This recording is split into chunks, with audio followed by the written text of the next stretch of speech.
If I tell you that I don't know any homosexual couple, I'll be lying. I know homosexual individuals. I know homosexual couples. We interact with them. We don't judge them. But why do I need to bless them? You have chosen your life. It is your life. You have chosen that this is the way you want to go. Please go. But why do you want to drag me into it? This is where we are resisting. So I want us to go through this article, and but before we get to that, okay, I want us to watch this video to the end. It was an interview conducted by a media house in Cameroon, and the man of God speaking here is a very popular one in Cameroon. He is called Bishop Nkea. He's very popular. And let's listen to what he says in this video. And then later on, we shall continue with what the Pope has said about the same-sex blessing thing. Let's watch. Human beings are doing with themselves. This falls under what we call sin. To bless two men together. Mr. Journalist, I'm not supposed to interview you. You are supposed to interview me. But can anybody tell me what two men will be doing together that warrants my blessing? You understand what I mean? Natural law itself, they don't gravitate that way. It doesn't work. And you said anything out of woman and man is witchcraft. Coming together is witchcraft. It's witchcraft. Yes. Abomination.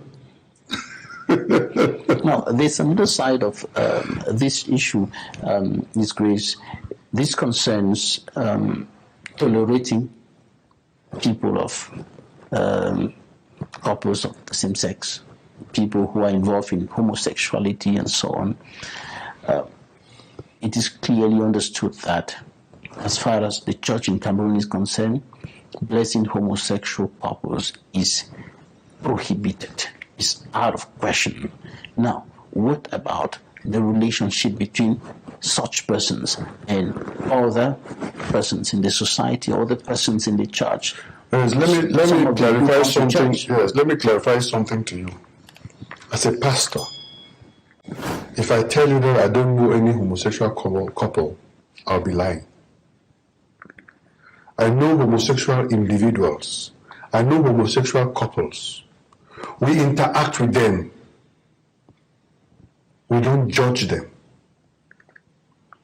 But why do I need to bless them? You have chosen your life. It is your life. You have chosen that this is the way you want to go. Please go. But why do you want to drag me into it? This is where we are resisting.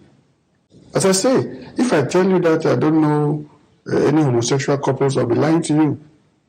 If I say to you that I've not sat down with some of them and discussed, I'll be lying. But it is important to know that. We can sit down and have a drink, we can chat, but if I'm talking to a homosexual couple, it is in view of conversion. It is view of seeing how to better their lives. It's not for me to say, I'm blessing you to remain where you are.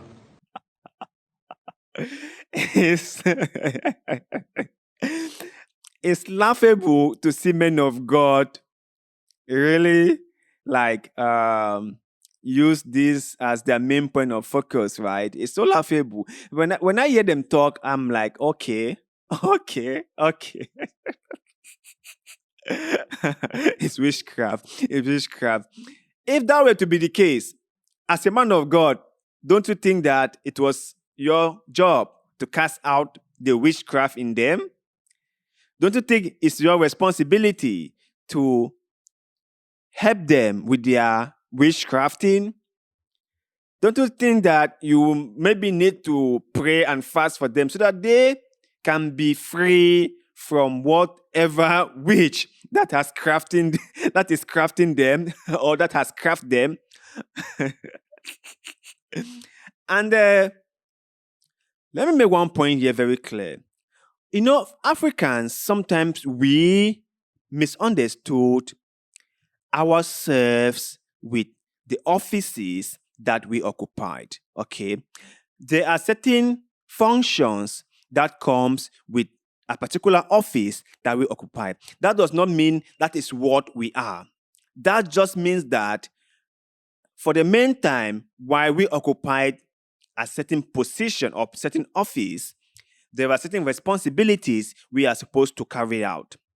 Now, the man of God here doesn't really understand why people might want to come to him, why same-sex people might want to come to him for blessings. He might think that they are coming to him because he is in Kenya as the person. But that is totally wrong. They are not coming to him because he is in Kenya, the person, but because he is Archbishop in Kenya, the religious figure. They are coming to him because of the office he occupied, not because he is in Kenya, the person, the Cameroonian. So people must learn to separate these two things. The office you occupied is different from who you are. Most of the times, the office you occupied will just be temporary. At a certain age, you will have to leave the office and go be your own person. That is why when leaders are in office, they have all the benefits of being there, security and everything. They don't get those securities and those benefits because they are people or they are citizens. No, they get it because they are occupying a certain office. And when occupying a certain office, there are certain functions and obligations and also facilities that comes with occupying that office. So Mr. Nkeya or Archbishop Nkeya here might be thinking that people are coming to him because maybe they like him or they like talking to him or they just want him to bless them. But he totally have forgotten that the only reason they come to him or they might come to him is because he is the Archbishop of the Bamenda Diocese. That is just it. That is just it.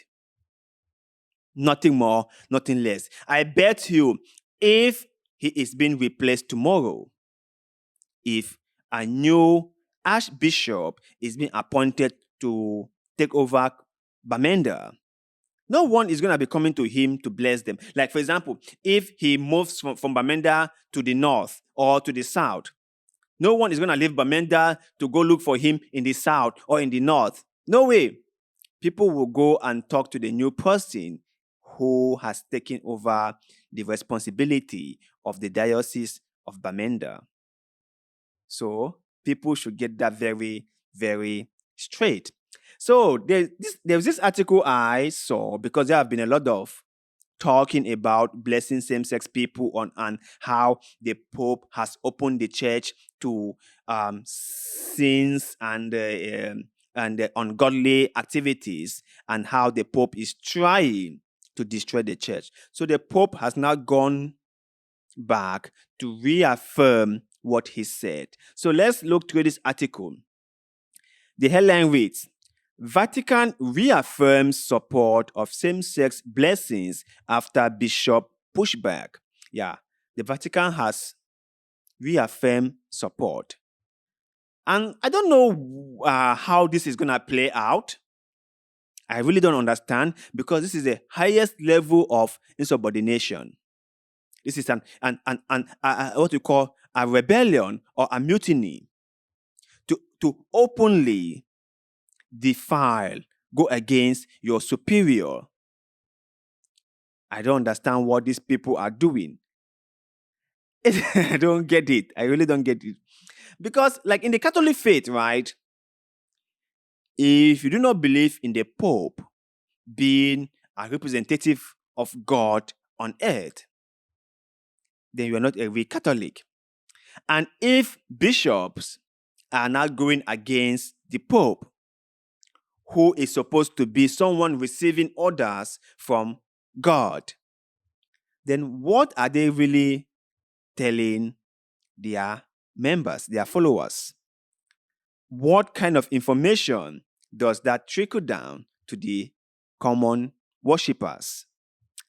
But anyway, let's continue. The Vatican reaffirmed its recent decision to allow blessings for same-sex couples Thursday, saying there was nothing heretical or blasphemous about the decision after some bishops in Africa and Eastern Europe criticized the Pope Francis move. The Vatican's Doctrine Office released a 5-page statement on Thursday defending its decision and noting some bishops needed more time for pastoral reflection on the formal approval of blessings for same-sex couples announced last month.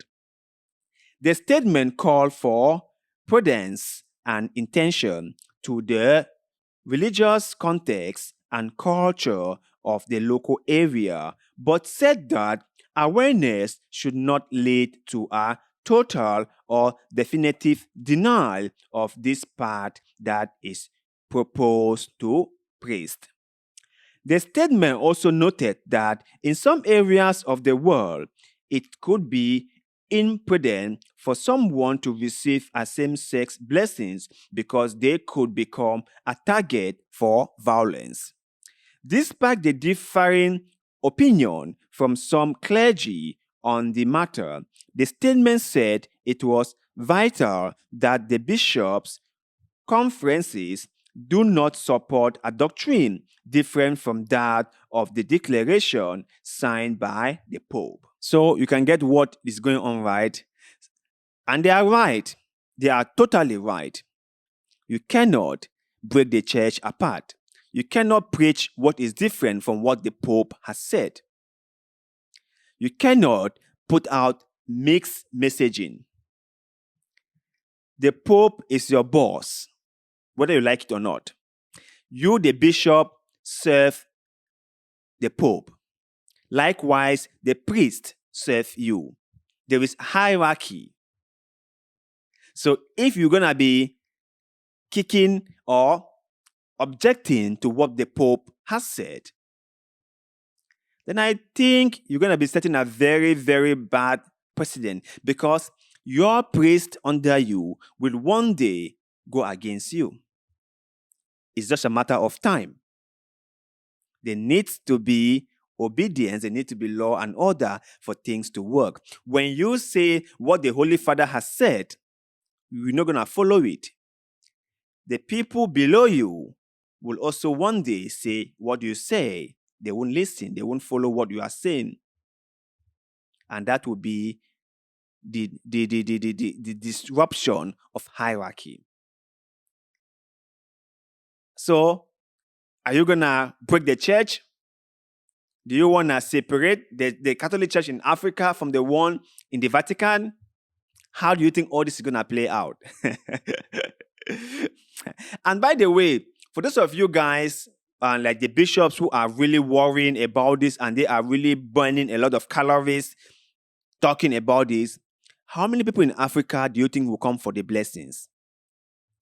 Especially in countries like Uganda, Nigeria, Ghana, Cameroon, that has some of the strictest punishment for same-sex people. How many of them do you think will come to you for you to bless them? Exposing themselves to harm and discrimination and even persecution from their government. So all this is just a kind of like a distraction to me. Yeah, they just want to play the power game. But you guys out there, let me hear your take on all this saga going on in the Catholic Church. Do you think that the bishops have the right to disobey the Holy Father, the Pope, or they should just follow hierarchy? If they disobey the Pope, it means what the Pope said is not from God. So what kind of messages are they sending to the followers? Please share that thought with us in the comment section below, because we love hearing what you have to say. So thank you very much for doing just that. And like always, see you in the next one.